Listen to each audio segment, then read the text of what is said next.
Hello everyone, welcome back to my channel track with Islam. और आज की video में मैं बात करूंगा ट्रैकिंग की कुछ बेस्ट प्रैक्टिसेस के बारे में, वो सारी मिस्टेक्स के बारे में जो कि मैंने पिछले 9-10 साल में की है ट्रैकिंग करते हुए, एंड मैंने क्या कुछ सीखा है उन गलतियों से, और मैंने अपने फेलो ट्रैकर से जो मेरे साथ ट्रैकिंग करते थे उनसे क्या कुछ सीखा है। वो सारे एक्सपीरियंसेस इन 10 प्रैक्टिसेस के थ्रू मैं आपके साथ शेयर करूंगा ताकि आपके ट्रैकिंग का एक्सपीरियंस और बेहतर हो सके।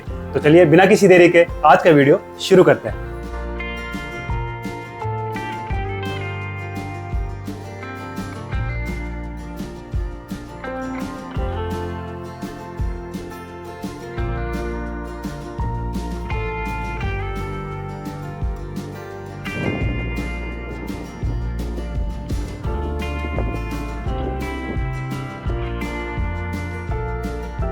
सो फर्स्ट बेस्ट प्रैक्टिस है एक्लेमेटाइजेशन डे, यानी कि जब भी आप ट्रैकिंग करने के लिए अपनी सिटी से निकल रहे हैं, आप बेस कैंप पहुंच रहे हैं, तो या तो आप बेस कैंप पे एक एक्स्ट्रा दिन स्पेंड कीजिए ताकि आपकी बॉडी अच्छी तरीके से एक्लेमेटाइज कर जाए, या फिर अगर आप अपनी जर्नी को ब्रेक करके बीच में कहीं पे हॉल्ट ले सकते हैं तो वहां पे भी आप एक्स्ट्रा दिन स्पेंड कर सकते हैं। क्योंकि मैंने ये गलती पिछले 9-10 साल में बहुत बार करी है कि मैंने अपनी सिटी दिल्ली से डायरेक्टली बेस कैंप पहुंचा एंड उसके अगले ही दिन मैंने ट्रैक स्टार्ट कर दिया। सो बेस कैंप पहुंचने के बाद मुझे फीवर आ जाता था एंड काफी अनईजी फील होता था। तो मुझे एक एक्सपीरियंस ट्रैकर थे मेरे, उन्होंने बताया कि आप ये बहुत गलत तरीके से ट्रैक स्टार्ट कर रहे हैं, क्योंकि आप सीधा सिटी से एक हाई एल्टीट्यूड पे पहुंच रहे हैं, आपकी बॉडी को एक्लेमेटाइज करने में, थोड़ा कंफर्टेबल होने में उस एल्टीट्यूड के साथ टाइम लगता है। इसलिए आपको एक एक्स्ट्रा दिन स्पेंड करना चाहिए, या फिर आपको बीच में कहीं ना कहीं पे एक हॉल्ट लेना चाहिए ताकि धीरे धीरे आपकी बॉडी उस हाई एल्टीट्यूड के साथ एक्लेमेटाइज कर जाए। तो मैं सजेस्ट करूंगा कि आप एक दिन एक्स्ट्रा बेस कैंप पे स्पेंड कीजिए ताकि आपकी बॉडी अच्छी तरीके से एक्लेमेटाइज कर पाए और आप कंफर्टेबली अपने ट्रैक को कंप्लीट कर पाए। सो जो सेकंड बेस्ट प्रैक्टिस है वो है कैरिंग ऑल नेसेसरी मेडिसिन, यानी कि आपकी जरूरत की जितनी भी मेडिसिन हैं, लाइक फीवर की, बॉडी पेन की, कॉन्स्टिपेशन की, एसिडिटी की, या फिर अगर आपको कोई और प्रॉब्लम है बीपी एंड शुगर की, तो वो भी जितनी भी आपकी मेडिसिन हैं आप वो जरूर कैरी करें। आप अपने डॉक्टर से कंसल्ट करें कि आपको किन किन चीज़ों की जरूरत पड़ सकती है, एंड उन मेडिसिन को आप जरूर कैरी करें। क्योंकि मैंने पर्सनली पिछले 9-10 साल में ये चीज़ नोटिस की है कि इन सारी मेडिसिन को कैरी करने की वजह से मुझे ट्रैकिंग में बहुत ज़्यादा हेल्प हुई है। कई बार अगर मुझे एसिडिटी हो जाती है, या फिर अगर लूज मोशंस, या फिर किसी तरह का फीवर और अनईजीनेस होता है बॉडी में, तो ये मेडिसिन काफ़ी ज़्यादा हेल्पफुल होती हैं। इनफैक्ट कई बार आप ट्रैक करते हुए आपके पैर में मोच आ जाती है तो आपको वॉलिनी और इस तरह की दूसरी चीज़ें और ऑइंटमेंट कैरी करना चाहिए ताकि आपको बिल्कुल भी अनकंफर्टेबल फील ना हो जब भी आप ट्रैक कर रहे हैं। एंड कई बार ऐसा होता है कि आप ग्रुप के साथ ट्रैक कर रहे होते हैं लेकिन ट्रैक लीडर के पास वो रिक्वायर्ड मेडिसिन नहीं होती हैं, तो मैं सजेस्ट करूंगा कि आप ये सारी मेडिसिन कैरी करके चलें। एंड इसमें एक हैक मैं आपको बताना चाहूंगा। पहाड़ों पे ट्रैक करते हुए कई बार क्या होता है कि आपको एसिडिटी बहुत ज्यादा होती है, क्योंकि पहाड़ों पे ऑयली पराठे या फिर मैगी, थोड़ा स्पाइसी खाना अगर मिलता है, एंड ट्रैक करते हुए एसिडिटी और गैस की प्रॉब्लम बहुत ज्यादा हो जाती है। क्योंकि मैं पर्सनली ये चीज फॉलो करता हूँ।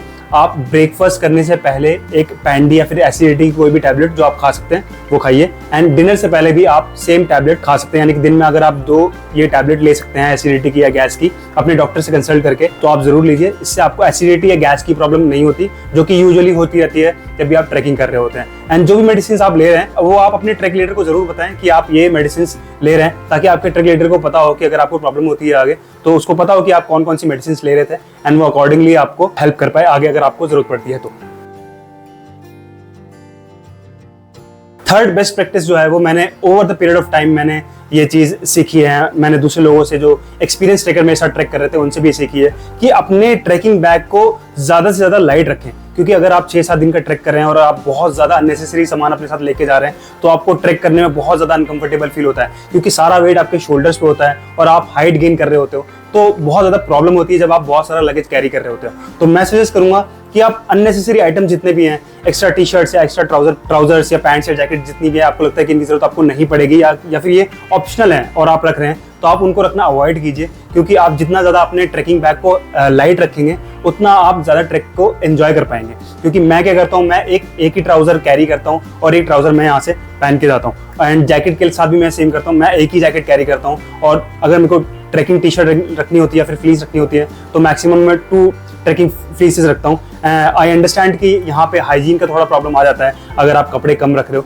बट अगर आप ट्रैक कर रहे हो तो आपको कहीं ना कहीं हाइजीन को सेकेंडरी लेवल पे रखना पड़ेगा, एंड आपको अपने ट्रैक को ज़्यादा कंफर्टेबल करने पे ध्यान देना पड़ेगा। इसलिए मैं सजेस्ट करूँगा कि आप अपनी ट्रैकिंग जो रक्सैक होता है उसको ज़्यादा से ज़्यादा लाइट रखें। लेकिन इसके साथ साथ आपको ये भी ध्यान रखना है कि जो भी ज़रूरत की चीज़ें हैं, जो भी आपको चीज़ें आगे काम आएंगी, उनको ज़रूर कैरी करें, ताकि आपको ये ना लगे कि आपको इस चीज़ की ज़रूरत है और आप ये चीज़ लेके ही नहीं आए। तो एक बैलेंस आपको मेंटेन करना पड़ेगा ताकि आप अपने बैग को लाइट भी रखें और जो भी आपकी ज़रूरत के सामान है वो भी आपके पास होने चाहिए। फोर्थ बेस्ट प्रैक्टिस जो कि मैंने सीखी ट्रैकिंग करने के बाद, वो ये है कि मैं प्लास्टिक बॉटल्स को बिल्कुल भी यूज नहीं करता हूँ।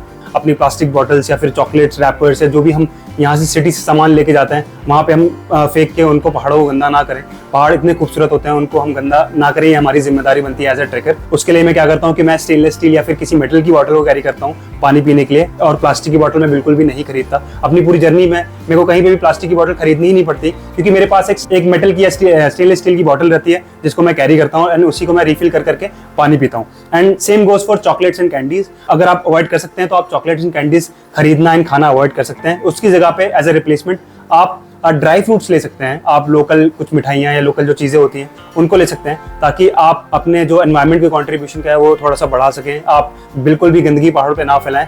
एंड इससे क्या होता है कि अगर आप एक बॉटल कैरी कर रहे हैं तो आप किसी भी टाइम उसको रिफिल करके पी सकते हैं, क्योंकि पहाड़ों पे हर जगह पे शॉप्स अवेलेबल होना तो पॉसिबल नहीं है। तो जितना हो सके आप प्लास्टिक को अवॉइड करें, ताकि आप अपने एनवायरनमेंट के कॉन्ट्रीब्यूशन को बढ़ा पाएं।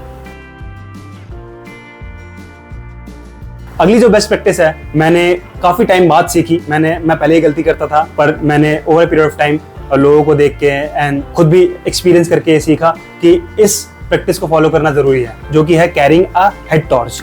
यानी कि एक हेड टॉर्च लेना बहुत जरूरी है, क्योंकि जब आप ट्रैक कर रहे होते हो वहां पे पहाड़ों पे लाइट अवेलेबल होना बड़ा मुश्किल होता है, कई बार तो बिल्कुल अंधेरा होता है। एंड अगर आपको रात में टॉयलेट के लिए निकलना है, या फिर अगर आपको अपने कैंप के अंदर ही अपने रक्सैक को, अपने बैग को अच्छे से मैनेज करना है, अपने स्लीपिंग बैग को अच्छे से ओपन करके उसके अंदर जाना है, तो आपको एक हेड टॉर्च की जरूरत तो जरूर पड़ती है। एंड कई बार क्या होता है कि हेड टॉर्च के अंदर ही आपको SOS की एक लाइट भी मिलती है। तो अगर आप रात में ट्रैक करते हुए कहीं पे भटक जाते हैं तो आप उस लाइट को यूज करके एक सिग्नल दे सकते हैं अपनी टीम को कि आप कहीं जंगल में भटक गए हैं, एंड उस रेड लाइट के थ्रू आप वो सिग्नल अपनी टीम को दे सकते हैं। वो रेस्क्यू टीम आपको आके उस हेड टॉर्च की मदद से बचा सकती है। तो हेड टॉर्च एक बहुत जरूरी आइटम है जो कि आपको जरूर कैरी करना चाहिए। मैंने काफी टाइम बाद हेड टॉर्च यूज करना स्टार्ट किया, बट जब मैंने स्टार्ट किया तो मुझे काफी ज्यादा फायदा मिला हेड टॉर्च से, क्योंकि जब आप हेड टॉर्च यूज कर रहे होते हैं तो आपके दोनों हाथ फ्री हो जाते हैं। आपको एक टॉर्च कैरी करने की या फिर एक मोबाइल फोन कैरी करने की जरूरत नहीं है जब भी आप बाहर निकल रहे हैं। तो हेड टॉर्च बहुत जरूरी है, एंड ये बहुत अच्छी प्रैक्टिस है हेड टॉर्च कैरी करने की। तो आप इसको जरूर खरीदें एंड इसको जरूर कैरी करें अपने ट्रैक पे। अगली बेस्ट प्रैक्टिस आपके ट्रैक को मेक और ब्रेक कर सकती है, जो कि है ड्रिंकिंग इनफ वाटर। यानी कि आपको ज्यादा से ज्यादा पानी पीना है जब भी आप ट्रैक कर रहे हैं, क्योंकि पहाड़ों पे जब आप ट्रैक कर रहे होते हैं तो ऑक्सीजन लेवल ऑलरेडी काफी कम होता है, एंड जब आप ट्रैक कर रहे होते हैं तो आपके लंग्स को और भी ज्यादा ऑक्सीजन चाहिए होता है। तो एक बेस्ट सोर्स है ऑक्सीजन का, जो कि है पानी। आप ज्यादा से ज्यादा पानी पीजिए ताकि आपकी बॉडी को सफिशिएंट ऑक्सीजन मिल पाए। तो जैसे कि मैंने बताया कि मैं अपनी एक वाटर बॉटल कैरी करता हूँ, तो जब भी पानी खत्म हो जाता है मैं जो भी वाटर सोर्स अवेलेबल होता है वहां से पानी रिफिल करके एंड अगेन उस पानी को यूज कर पाता हूँ। एंड इस चीज को बिल्कुल भी अवॉइड ना करें, एंड ये ना सोचे कि अगर मैं पानी नहीं भी पीऊंगा तो मैं आराम से ट्रैक को कंप्लीट कर पाऊंगा। आपको नहीं पता कि आपको क्या प्रॉब्लम हो सकती है पहाड़ों पे। आपको एक सफिशिएंट अमाउंट कैरी करना चाहिए अपने साथ पानी का, एंड उसको पीते रहना चाहिए ताकि आप कंफर्टेबली अपने ट्रैक को कंप्लीट कर पाएं। अगली बेस्ट प्रैक्टिस जो कि आपको मॉनसून ट्रैक या फिर स्नो ट्रैक में फॉलो करनी चाहिए, वो ये है कि आपको बड़े पॉली बैग्स या फिर जिप लॉक के जो बैग्स आते हैं वो कैरी करना चाहिए, क्योंकि जब मॉनसून में आप ट्रैक करते हैं तो कंटिन्यूसली बारिश होती है, एंड आपके रक्सैक के अंदर पानी जाने के बहुत ज्यादा चांसेस बढ़ जाते हैं, भले ही आपने रेन कवर लगा रखा हो फिर भी। तो इससे आप अपने जो बैग के अंदर के आइटम्स हैं उनको बचाने के लिए पॉली बैग के अंदर डाल सकते हैं। स्पेशली आपके जो electronic gadgets, power bank, phone या दूसरी चीजें हैं, उनको आप एक जिप लॉक या फिर एक पॉली बैग के अंदर डाल के अच्छे से कवर करके अपने बैग के अंदर रख सकते हैं। एंड मेक श्योर कि आप उन पॉली बैग्स को अपने साथ सिटी में वापस लेके आए पहाड़ों से, उनको वहां पे ना फेंकें आगे, कि आपको एनवायरनमेंट को या फिर पहाड़ों को बिल्कुल भी गंदा नहीं करना है। आपका जो मेन पर्पस है इन बैग्स को कैरी करने का, वो ये है कि आपके जो आइटम्स हैं, जो इलेक्ट्रॉनिक आइटम्स हैं या फिर दूसरी चीजें हैं या फिर आपके जो अंडरगारमेंट्स हैं, वो बिल्कुल भी गीले ना हो, ताकि आप अपने कंफर्टेबली अपने ट्रैक को कंप्लीट कर पाएं और आपको किसी भी तरह का लॉस ना हो या फिर आपके इलेक्ट्रॉनिक गैजेट्स खराब ना हो। अगली जो बेस्ट प्रैक्टिस है उसको मैं बोलता हूँ 3 सन्स। यानी कि आपको ये 3 आइटम जरूर कैरी करने चाहिए जब भी आप ट्रैक कर रहे हैं, जिसका नाम है सनग्लासेस, सन कैप और सनस्क्रीन। ये तीनों चीजें आपको जो सूरज से होने वाली प्रॉब्लम्स हैं, यानी अगर आप ऐसी जगह पे ट्रैक करें जहाँ पे आपके सूरज एकदम सर पे है, मौसम पूरा खुला हुआ है, तो आपको बहुत ज्यादा हीट एकदम आपके हेड पे आती है, वो सन कैप आपको उससे बचाएगी।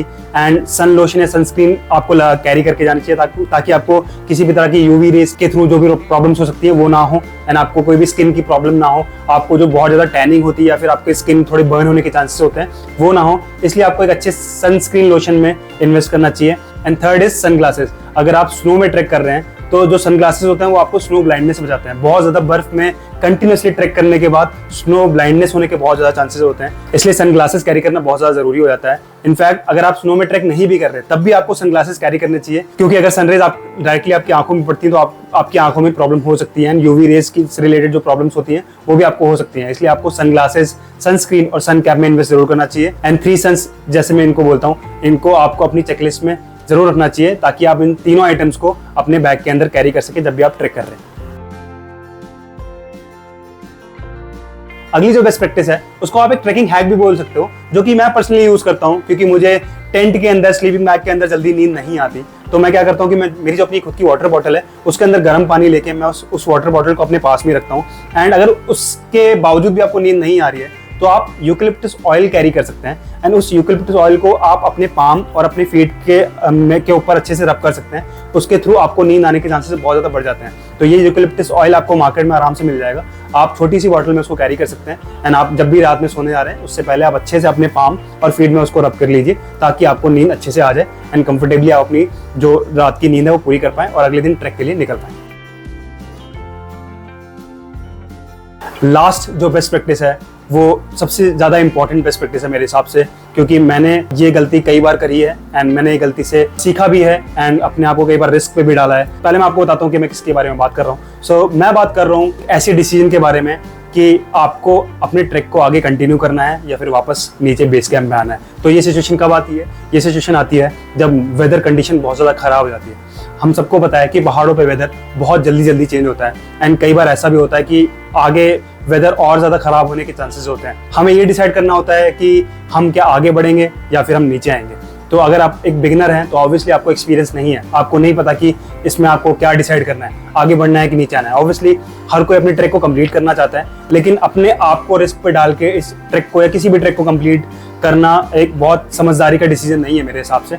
तो अगर आप एक बिगिनर हैं तो आप अपने एक्सपीरियंस जो को ट्रैकर्स हैं उनसे बात कीजिए, आपका जो ट्रैक लीडर है उससे बात कीजिए, जो वहाँ पे लोकल जो कुक हैं, गाइड है, उनको वेदर कंडीशन के बारे में बहुत अच्छे से पता होता है, उनसे बात कीजिए। एंड ओवरऑल जो मेजॉरिटी बोल रही है उसके साथ आप जाइए, एंड आप कहीं ना कहीं उनके डिसीजन के साथ साथ एक अपनी खुद की भी गट फीलिंग होती है, एक अपना खुद का भी दिमाग होता है कि आपको ये ट्रैक कंटिन्यू करना चाहिए कि नहीं, आप कंफर्टेबल हैं इस ट्रैक को करने के लिए कि नहीं, क्योंकि आप एक बिगनर हैं, आपको नहीं पता कि आगे जो ट्रेल का कंडीशन है, जो वेदर कंडीशन है वो कैसा होने वाला है। ऑब्वियसली हर कोई एक प्रेडिक्शन ही कर सकता है, एग्जैक्टली कोई भी आपको नहीं बता सकता कि ये वेदर और ज्यादा खराब होगा या अच्छा होगा, इसलिए आपको ये डिसीजन खुद लेना है। और अगर आपको लग रहा है कि वेदर कंडीशन बहुत ज्यादा खराब होने वाला है, आपका ट्रैक लीडर भी आपको बोल रहा है कि वेदर कंडीशन के बारे में वो श्योर नहीं कि आगे ये सही होगा कि नहीं, तो समझदारी इसी में है कि आप नीचे बेस कैंप वापस आ जाएं। आप इस ट्रैक को दोबारा भी कंप्लीट कर सकते हैं, क्योंकि मैंने 1-2 ट्रैक्स में ये गलती करी है कि हमने आपस में डिसाइड किया कि हम इस ट्रैक को करेंगे नो मैटर व्हाट, चाहे कितनी भी स्नोफॉल हो रही हो, चाहे कितनी भी बारिश हो रही हो, और इसका खामियाजा हमें कहीं ना कहीं भुगतना पड़ा। बुरान घाटी में ऐसा हुआ कि हम समिट तक तो पहुंच गए बहुत ज्यादा स्नोफॉल होने के बावजूद, एंड उसके बाद एक स्नो स्टॉर्म आ गया जिसमें हम फंसे, एंड फॉर्चुनेटली हम वहां से निकल पाए क्योंकि हमारे साथ बहुत सारे local guides and track leaders थे जो कि काफी प्रोफेशनल थे। तो मैं सजेस्ट करूंगा आपको कि जब भी इस तरह की कोई सिचुएशन आए, आप एक अनवांटेड रिस्क ना ले। अगर आपको लग रहा है कि आप नीचे आ सकते हैं तो डेफिनेटली आप बेस कैंप में वापस आए, एंड दोबारा किसी और सीजन में आप इस सेम ट्रैक को अटेम्प्ट करके कंप्लीट कर सकते हैं। तो मेरे हिसाब से ये बेस्ट प्रैक्टिस होगी कि अगर आप अपने को ट्रैकर्स, ट्रैक लीडर्स और लोकल गाइड्स इन सबकी बात सुने एंड अपना खुद का एक डिसीजन लें कि आपको ये ट्रैक कंटिन्यू करना है या नीचे आना है। अगर आपको थोड़ा भी रिस्क लगता है तो डेफिनेटली आपको नीचे आना चाहिए, एंड अगर आपको लगता है कि नहीं मौसम खुल जाएगा एंड आप ये ट्रैक कंप्लीट कर सकते हैं तो आपको आगे बढ़ना चाहिए। ये डिसीजन कंप्लीटली आपका होगा एंड आपको डिसाइड करना है कि आपको क्या करना है। ये ट्रैकिंग की जो बेस्ट प्रैक्टिस है जो मैंने आपको बताई, ये आपके ट्रैकिंग एक्सपीरियंस को बहुत बेहतर भी बना सकते हैं और कहीं ना कहीं आपके ट्रैकिंग के एक्सपीरियंस को बहुत ज्यादा खराब भी कर सकते हैं अगर आप इनको फॉलो नहीं करते। तो डेफिनेटली आप इन चीजों का ध्यान रखिए, एंड एक आप चेकलिस्ट बना सकते हैं जब भी आप ट्रैक के लिए निकल रहे हैं कि आप इन चीजों को फॉलो कर रहे हैं कि नहीं कर रहे हैं, एंड डेफिनेटली आपका ट्रैकिंग एक्सपीरियंस बहुत ज्यादा बेहतर होगा। So that's all in this video. I hope आपको ये वीडियो अच्छा लगा होगा एंड आपको इस वीडियो से कुछ ना कुछ सीखने को मिला होगा। अगर आपको वीडियो अच्छा लगा है तो आप अपने फ्रेंड्स एंड फैमिली के साथ ये वीडियो शेयर कीजिए, इस वीडियो को लाइक कीजिए एंड मेरे चैनल को सब्सक्राइब कीजिए। तो मैं मिलता हूँ आपसे अगले वीडियो में, तब तक के लिए अपना ख्याल रखिए, हंसते रहिए, मुस्कुराते रहिए। हैप्पी ट्रैकिंग, अलविदा।